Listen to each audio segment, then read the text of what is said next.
તો આ છે આપણી પીડીબી નંબર 4. જ્યાં આપણે પીડીબી નંબર 5 જોયું એમ આ પીડીબી 4 છે. આની અંદરથી ઘણી બધી જે ડીબી છે એ ડીબીનો સપ્લાય જાય છે. અહીંયા પર આપણે એમસીબી ઉપર લેબલિંગ કરેલું છે. એ લેબલિંગના આધારે એનું આપણે એડ્રેસિંગ કરી શકીએ છીએ.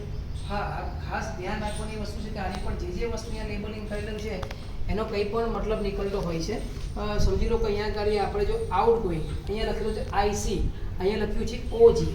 આઈસીનો મતલબ કે અહીંયા ઇનકમિંગ સપ્લાય ક્યાંથી આવે છે, આ એનું સ્વિચ છે. તો આઈસી એમએલડીબી સ્વિચ 1, બરાબર છે. એટલે કે આ એમએલડીબી સ્વિચ 1 માંથી એનો પાવર આવે છે મેઇન લાઇટિંગ ડિસ્ટ્રીબ્યુશન પેનલ. તો સ્વિચ 1 માંથી એનો પાવર આવે છે. હવે બીજી વસ્તુ જોવાની એ છે પીડીબી 4 ની અંદરથી કે આ એનો ઇનકમિંગ સપ્લાય છે. તો અહીં આ ડીબીમાંથી બીજી એક ડીબીમાં એટલે કે પીડીબી 5 ની અંદર પણ સપ્લાય જાય છે આમાંથી. તો એ લખ્યું છે આઉટ ગોઈંગ, ઓજી નો મતલબ out going to PDB 5.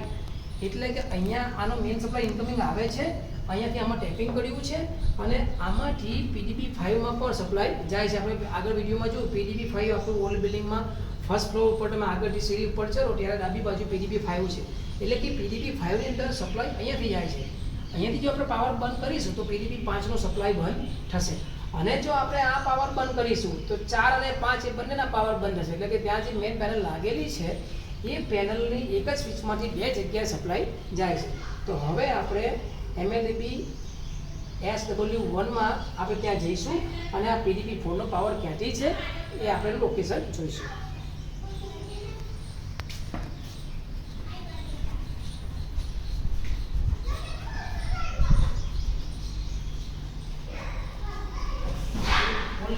Ground floor ઉપર આ પેસેજ પર જ્યારે આપણે જઈએ વચ્ચે દરવાજો છે, દરવાજામાંથી આપણે સીધા જઈશું તો ત્યાં આપણે જનરલ રહેશે અને આપણો જે મેઇન પેનલ રૂમ છે એ ત્યાં આપણું એક જ છે.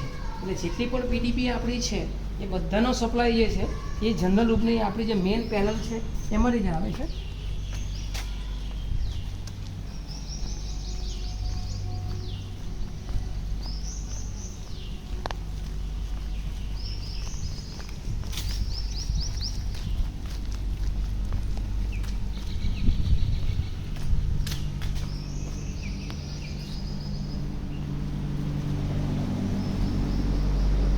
જનરલની અંદર આવી ગયા છે.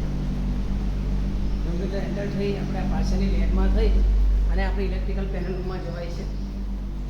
એ ઇલેક્ટ્રિકલ પેનલ રૂમની અંદર જઈ અને એની પર લખેલું છે એમએલડીબી SW1 એટલે કે સ્વિચ 1.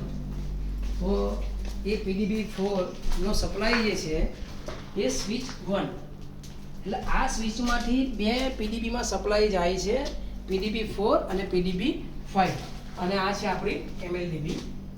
તો અહીંયાથી આપણે જ્યારે સપ્લાય ચાલુ બંધ કરીશું તો ત્યાં પીડીબી 4 નો સપ્લાય બંધ થશે. પીડીબી 4 ની અંદરથી પીડીબી 5 નો પણ સપ્લાય છે એ પણ બંધ થશે. તો એના આધારે આપણે એની સપ્લાય ચાલુ બંધ કરી શકીશું.